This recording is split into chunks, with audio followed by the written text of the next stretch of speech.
Xi Jinping seen here taking issue with Trudeau after the Prime Minister's office provided Canadian media with some basic details about a conversation Xi and Trudeau had on the sidelines of the G20 on Tuesday. The PMO shared that Trudeau had raised concerns with Xi about Chinese interference in Canada. Trudeau was heard saying, quote, "In Canada, we believe in free and open and frank dialogue."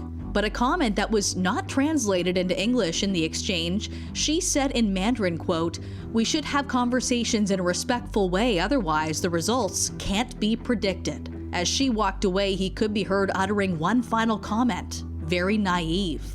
The PMO did not specify what interference Trudeau discussed with Xi, but recent reports have alleged China meddled in the 2019 election by funding specific candidates, and the RCMP is investigating reports of criminal activity related to so-called police stations that China is allegedly operating within Canadian borders.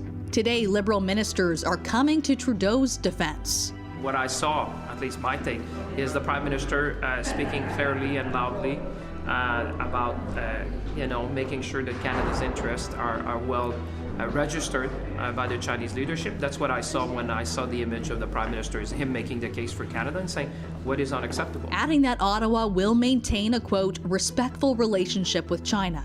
Canada's international trade minister making the comments in Bangkok, where she's attending the Asia-Pacific Economic Cooperation Forum, or APEC, with Prime Minister Trudeau. We've had some difficulties with China over the last number of years, particularly around trade, and our exporters and our businesses have experienced that.